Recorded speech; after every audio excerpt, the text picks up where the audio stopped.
Well, I have a wonderful electronic invention I want you to see. It looks something like this.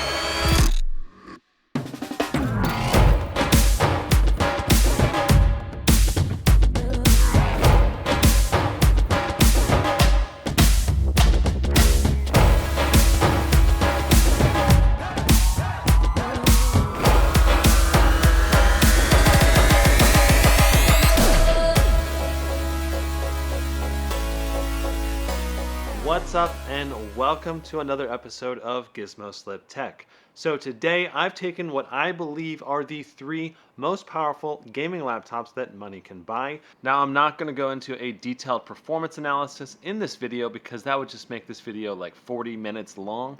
Instead, I'm going to post a second video, so be sure to subscribe if you don't want to miss out on that. Now, out of all of the laptops in the world, why did I pick these three laptops in particular?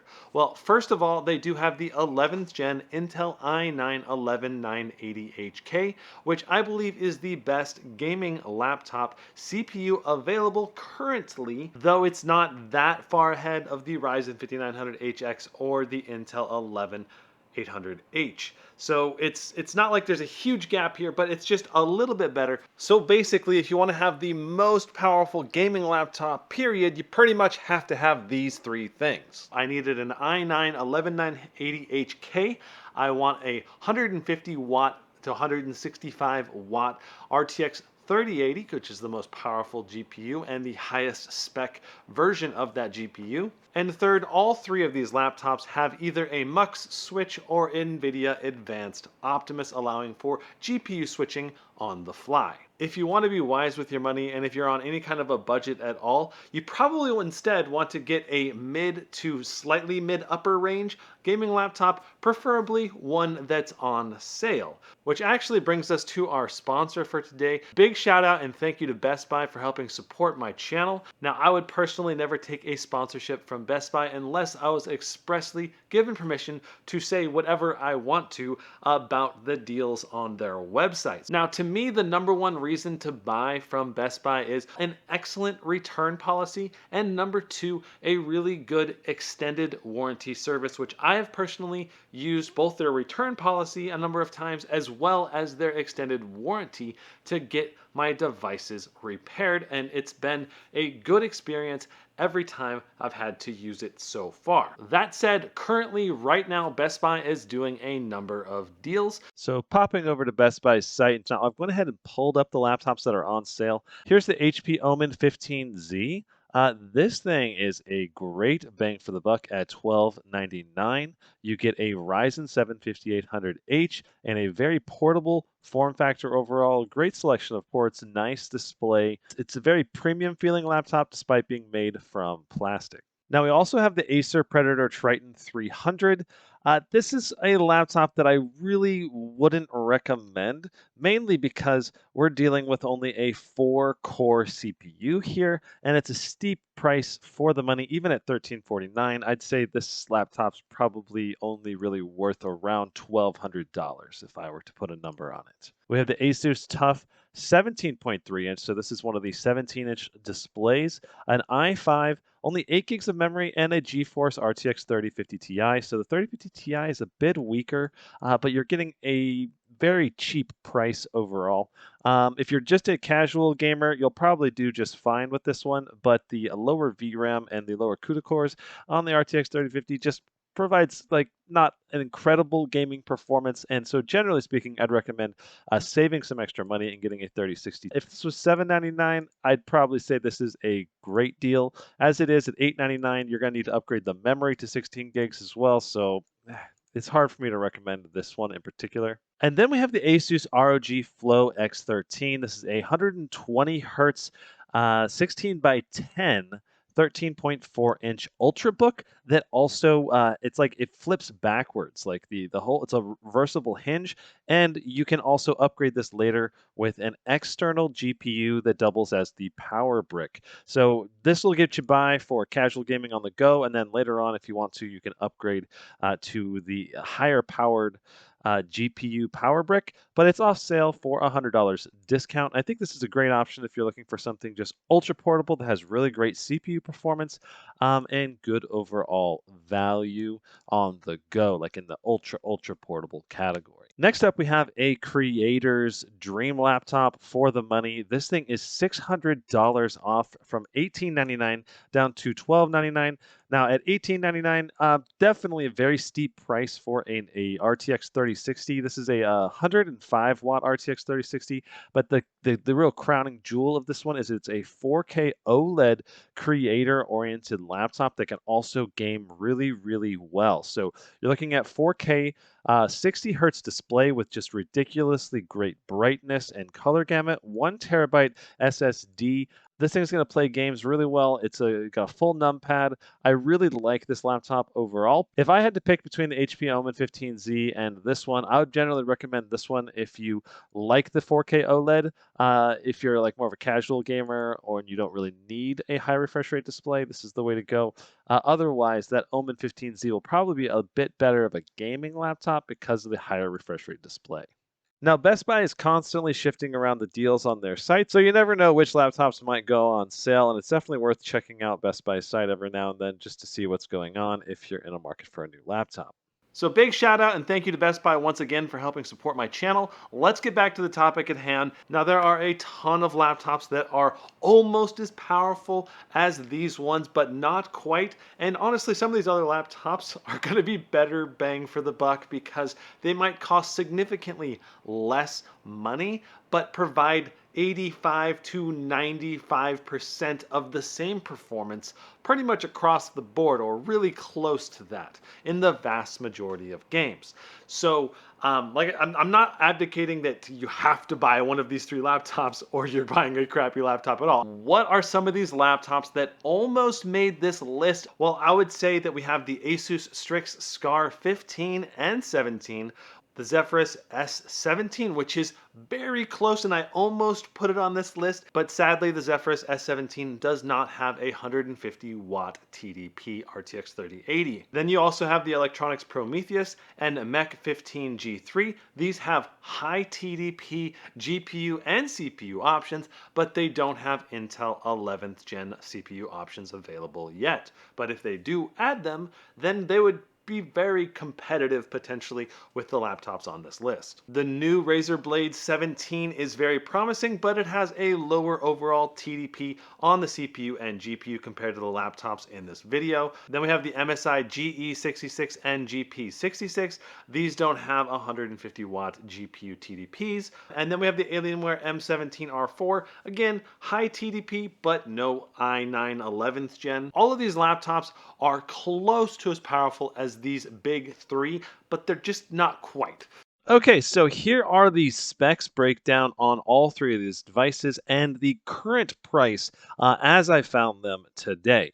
So you can see that the Alienware X17 costs $29.96, so basically $3,000. The Legion 7 costs about $160 more, and then the GE76 costs about $400 more. In terms of specs, the primary differences in terms of raw specs are going to be in the display and in the memory size. So 16 gigs on the Legion 7i, while the Alienware and the GE76 have both 32 gigs of RAM.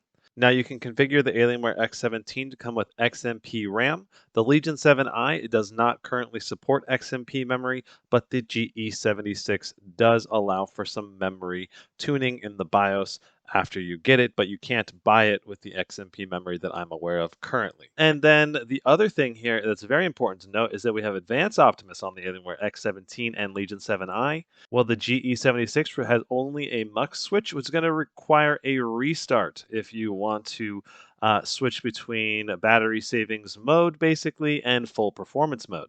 Now, I did weigh all three of the laptops on the same scale, and the X17 weighed a little bit over 7 pounds. The Legion 7i was right around 5.5 pounds, and the GE76 was 6.63 pounds. So the X17 is surprisingly heavy, despite it being so very thin. Now, when it comes to displays, the 360Hz 1080p displays on the X17 and GE76 should be a little bit over 300 nits brightness and about 81% Adobe RGB. Now, the Legion 7i gets exceptionally bright at 502 nits and is a QHD 16:10 display, and it has slightly less color gamut at 75% Adobe RGB.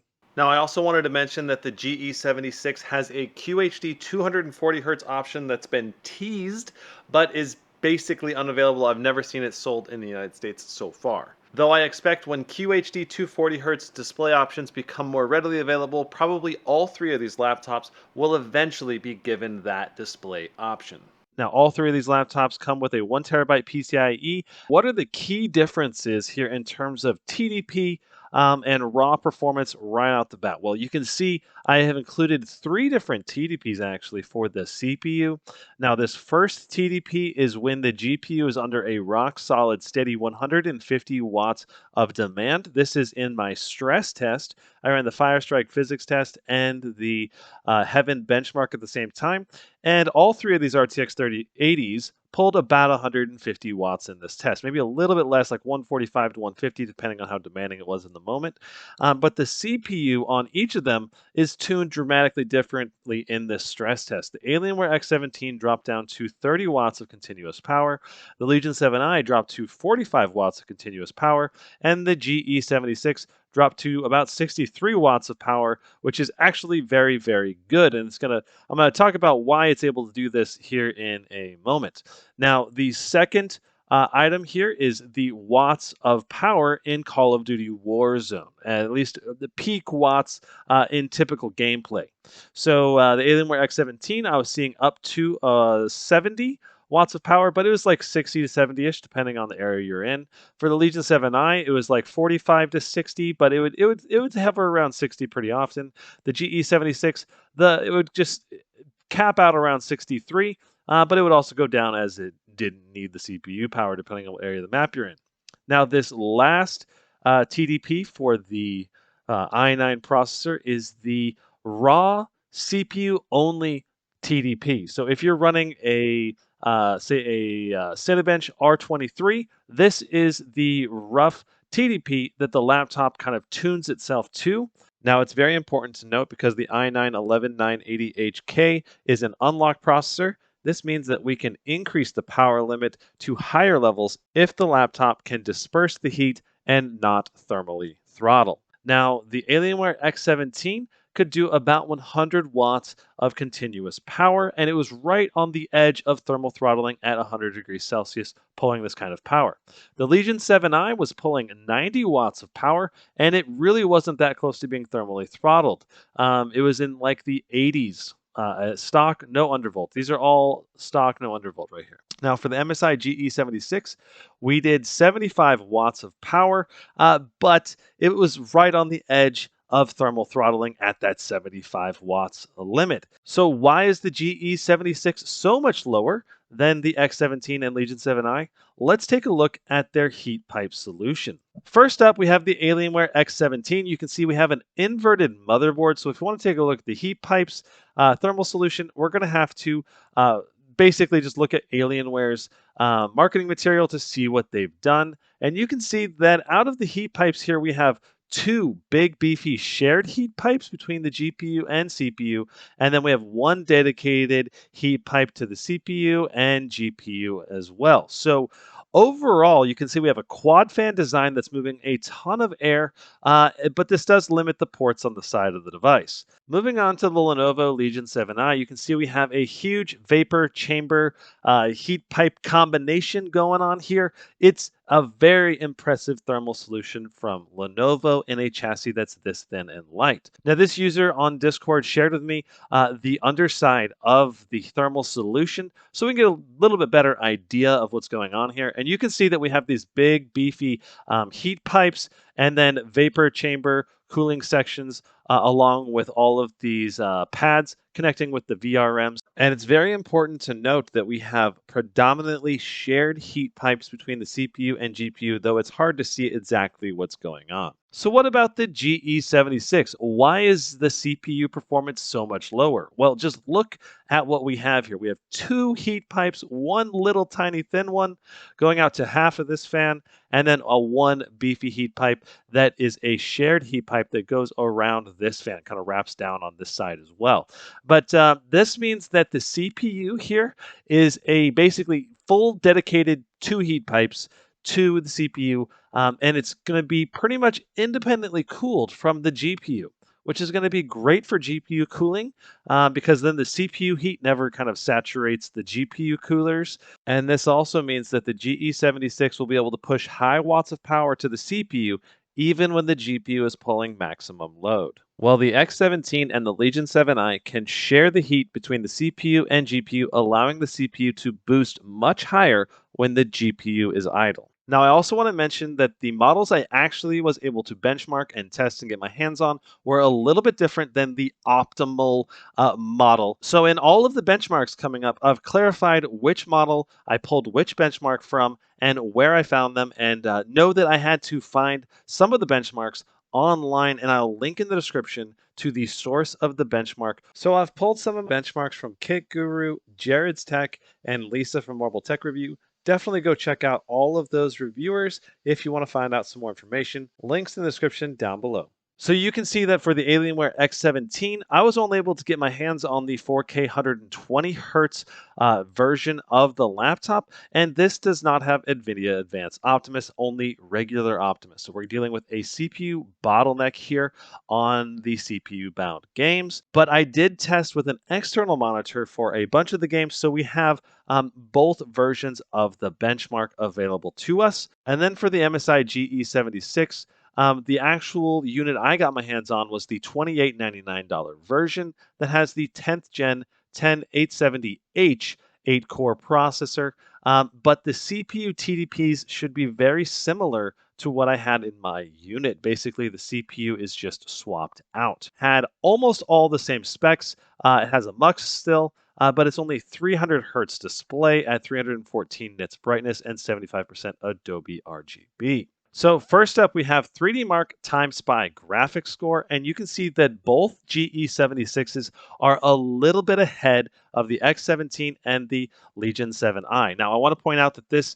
benchmark right here, 12,534, was using an external monitor, not the internal monitor. The internal monitor was closer to 12,000 points. These scores are all very close to one another and within a margin of error difference, basically the silicon lottery. Now here's Cinebench R23, and this is where things get really, really interesting because the MSI GE76 has such a lower power limit. You can see that we're only getting 9,535 with the 10th gen Intel. With the 11th gen Intel, the i9, Kit Guru got 10,295.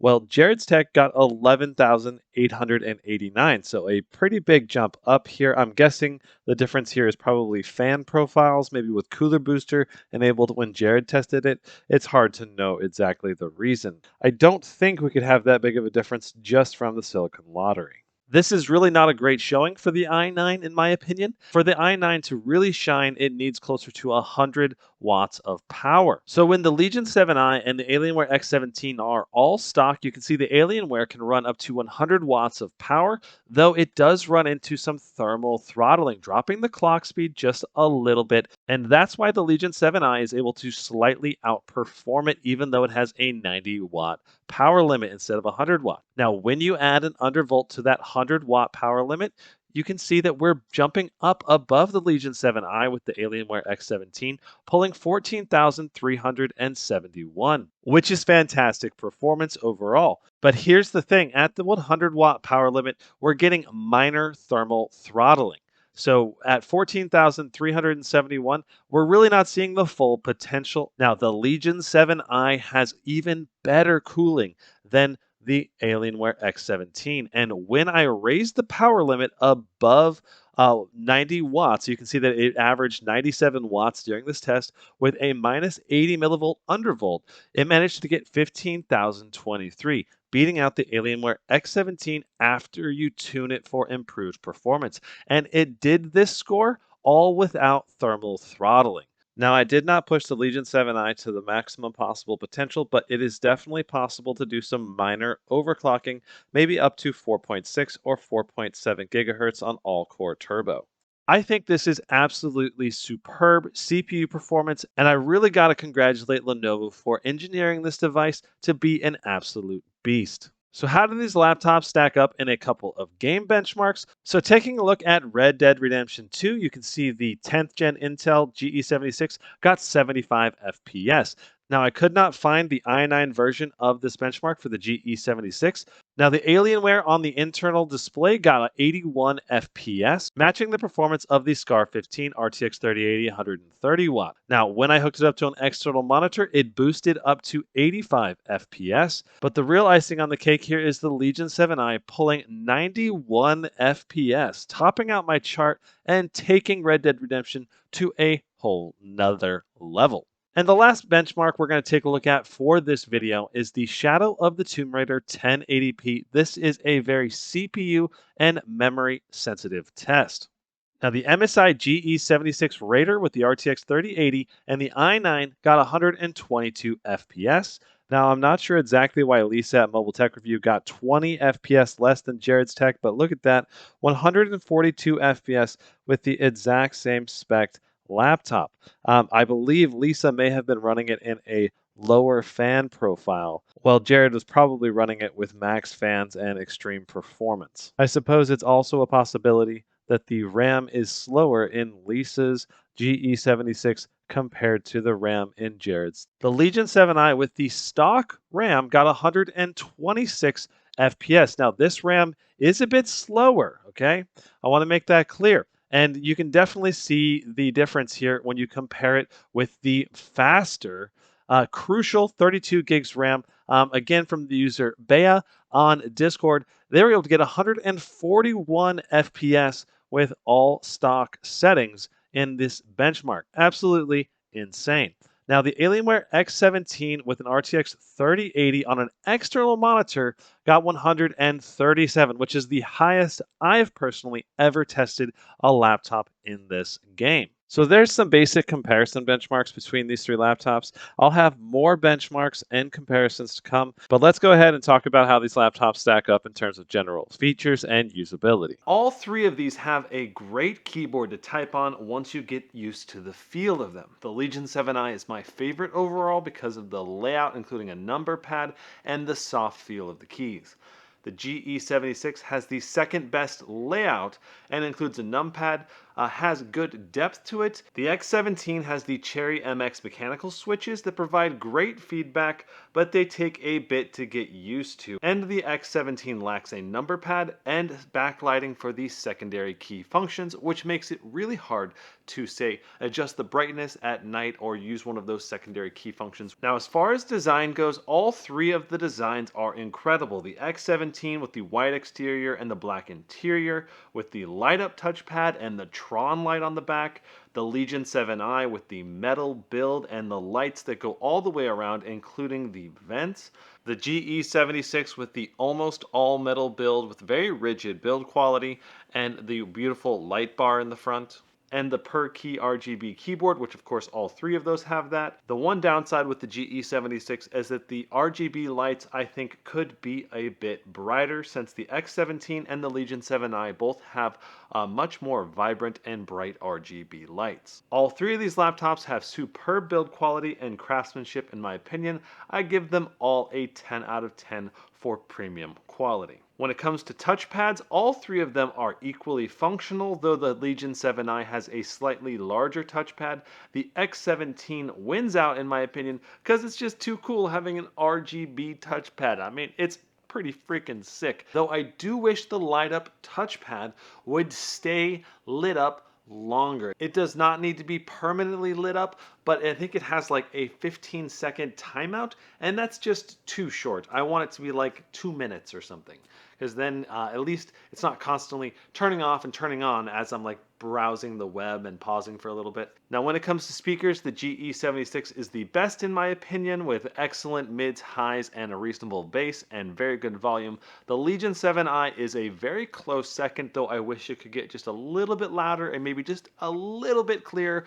but it's very good, both very above average. The X17 is last. The speakers are maybe just a little bit above average compared to most gaming laptops. Now when it comes to battery life, all three of these laptops have decent battery life when optimized in the right way, using NVIDIA Optimus to switch over to the Intel integrated GPU, and then you dim the lights, turn off the RGBs, and make sure all your apps are closed and stuff like that. You can definitely push into many hours of battery life on all three of these when optimized properly. Now, how many exactly, I'm not sure, because I didn't have enough time to do full battery tests on these units, but I can tell you with the Legion 7i, you'll want to remove the iQ software so that you can extend your battery life, because that software wakes up the NVIDIA GPU, draining your battery life extra quickly. Now when it comes to ports, all three of these laptops have a great selection of ports, including Thunderbolt 4 on all of them.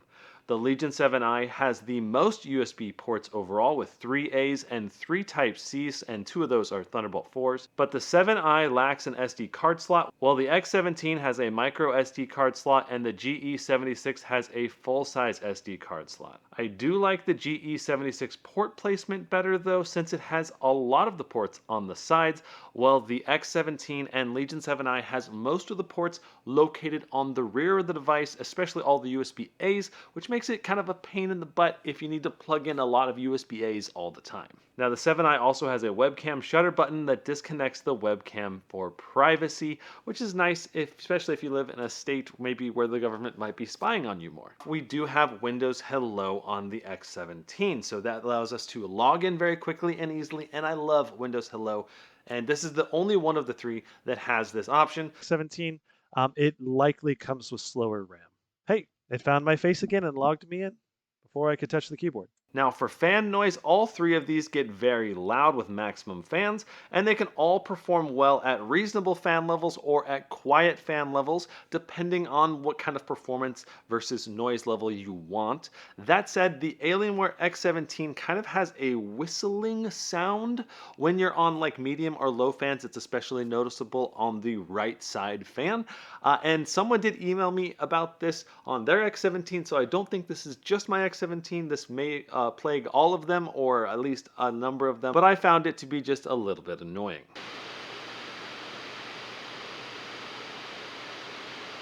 Now for control software, my favorite of the three is the Legion 7i because it's the most intuitive and easy to use, with most of the key functions located on one page. The MSI GE76 MSI Center/Dragon Center is simple and works just fine, while the Alienware Command Center provides the most features but can be difficult to use and buggy at times. Now comparing the three webcams on the laptops, I think the GE76's webcam is a little bit more clear, but the mic on the Legion 7i is the best overall. And this is the Alienware X17, and this is me typing on the X17 at the same time.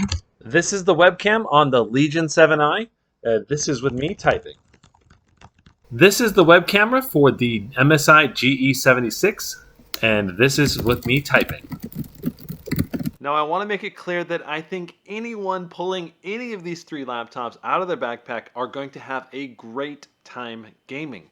I had overall very good temperatures on all three of these laptops in the vast majority of games. The primary exceptions would be games like Warzone that really push your CPU to the limit. The Alienware X17 and the GE76 both can have spicy CPU temperatures under certain conditions, where the Legion 7i just had better CPU temperatures in general, while the GE76 probably had the best GPU thermals in general because of these separated heat pipes from the CPU.